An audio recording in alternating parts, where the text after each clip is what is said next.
Ever since I was a child, I wondered why the plants are green. Everywhere I went, I saw them in several different shades of green, starting from an simplest algae, bryophyte, pteridophytes, up to the angiosperms. There is green everywhere. As far as the eyes can see, all over the planet as well as across the sea, also inside in the depths of the sea. Wait a minute! Do they have only green color? The answer is obviously no. There are different colors, different colored flowers like a red colored rhododendron and pink colored hibiscus. Similarly, there are some red colored algae in a tree with non-green leaves. The fruits and vegetables are available in different possible colors one can imagine. There's not only green but a lot of colors there. And these colors are here because of the pigments. The word pigment came from a Latin word called pigmentum, and in biology, the pigments mean any color in a plant or animal cell. Like anthocyanin, a pigment present in the flowers, and hemocyanin, a blue-colored pigment present in several animals' blood. Hemoglobin is a pigment that is present in our blood and make our blood red, as you can see in this picture. And lot more of these molecules of color called the pigments. In this video, we will only talk about the photosynthetic ones. There are 3 photosynthetic pigments that we will talk about in this video: chlorophylls, carotenoids, and phycobilins. One by one, we will talk about these pigments, the pigments that are present from the bacterium to the angiosperms, chlorophylls, carotenoids, and the phycobilins. Let us start our journey with chlorophylls. These are the lipid-soluble major light-absorbing pigments present in all oxygenic photosynthetic organisms. In oxygenic photosynthetic organisms, there are several types of chlorophylls present, like chlorophyll A, B, C, and D. A chlorophyll molecule is tadpole-like. It has a head called porphyrin and a tail made up of a long hydrocarbon chain called phytol alcohol. Porphyrin head of a chlorophyll molecule is a derivative of chlorine. We will talk about the structure of chlorophyll in a little while. These chlorophyll molecules are present in the photosystems, as we have talked about in the earlier videos.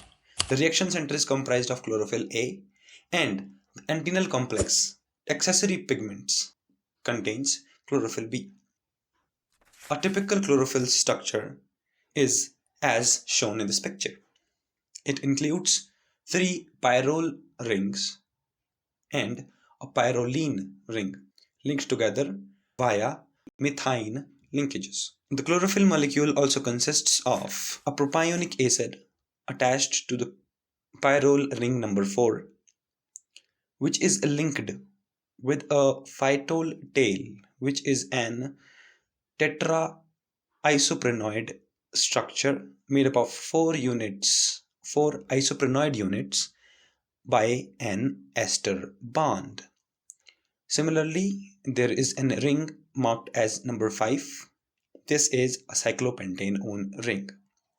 There are 2 major types of chlorophyll that are known in the green plants: chlorophyll A and chlorophyll B. And these 2 pigments differ by only the presence of a different alkyl group. As I forgot to mention that chlorophyll has 3 alkyl groups marked as R1, R2 and R3. Chlorophyll A and chlorophyll B differ from each other by different R2 groups. In chlorophyll A, the R2 alkyl group is a methyl group. And similarly, in case of chlorophyll B, this R2 is an aldehyde group. They differ in their absorption maximum as shown in this graph here. Chlorophyll absorbs light strongly in blue and red region of electromagnetic spectrum, but they absorb poorly in the green region. That's why they are green. In anoxygenic photosynthetic organisms, there is a different kind of chlorophyll present called bacteriochlorophyll. These are the green and purple photosynthetic bacteria that possess bacterial chlorophyll A, B, C, D, and E. This is a molecule of bacteriochlorophyll that absorbs light at longer wavelengths. Now we will talk about the second type of pigment in case of photosynthetic organisms. These are the pigments which are lipid soluble, light absorbing, secondary or accessory pigments that absorbs light strongly where chlorophylls are not able to absorb. Carotenoid is a long chain conjugated hydrocarbons containing a string of isoprene residues. Generally, in a C40 terpenoid, which is formed from the condensation of isoprenes, 8 such units are required. Carotenoids are of two types on the basis of side groups attached to them: beta-carotene and xanthophylls. Beta-carotene are pure hydrocarbons. They do not have oxygen in their ends. Whereas the xanthophylls, also called luteins, are the carotenoids that contains oxygen. Carotenoids acts as accessory light harvesting pigments and also provides photoprotection. How they provide photoprotection? By acting as quenchers as well as scavengers. Now, what are these quenchers and scavengers? Let us talk about them in detail. As we all know that chlorophyll is a molecule that can be excited by flashing light on them. A chlorophyll in the ground state got excited when light is flashed on them, and that excited state is called singlet excited state. In an excited state will come eventually into its ground state, and this process of losing energy as dissipated heat by the chlorophyll's excited state to reach its ground state is called the photochemical quenching. We consider this excited chlorophyll after it comes to the ground state quenched. The process that we talked about, that must be rapid. But what happens sometimes, this photochemical quenching is non-rapid. That means light shines on the chlorophyll in the ground state, which will excite it to a singlet excited state. But instead of coming directly to the ground state by excitation energy transfer, it convert itself into an intermediary triplet excited state. And when this triplet excited state turns into the ground state or loses energy to come into the ground state, it generates singlet oxygen molecules. Now, these singlet oxygen molecules are extremely reactive and damages many of the cellular components that leads to photoinhibition. So, the formation of these singlet oxygen is inhibited by the carotenoids, the quenchers, in a process called photoprotection.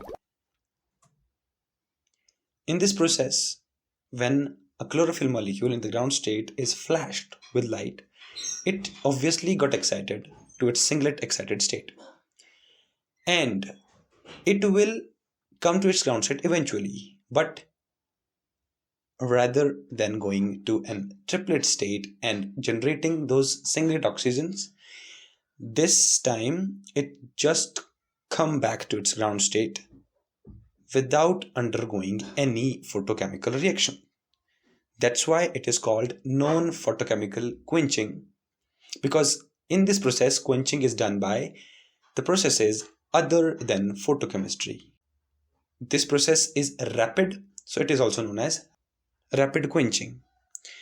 This is achieved by the carotenoids. That means carotenoids makes an defense mechanism in order to prevent photoinhibition or damage to the cellular components by a process called photoprotection.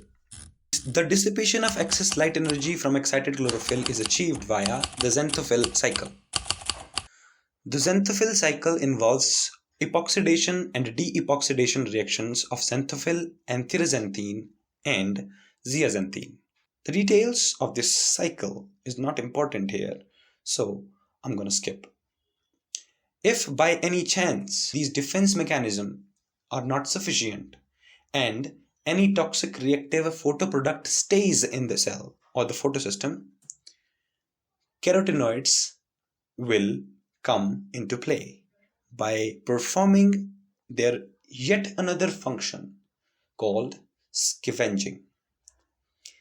They will eliminate them by acting as the scavengers. Finally, let's talk about the phycobilins. Phyco means algae, bilins indicates a bile pigment called bilirubin. Phycobilins are linear tetrapyroles. These linear tetrapyroles share a structural similarity with a bile pigment called bilirubin. Although their name contains only phyco, that means algae, it also present in or known to present in cyanobacteria as well as the algae. Phycobilins are of different types, and out of them there are three photosynthetic ones: phycoerythrobilin, phycocyanobilin, and allophycocyanobilin. Phycoerythrobilin and phycocyanobilin contains some phycobiliproteins, and these are phycoerythrin and phycocyanin.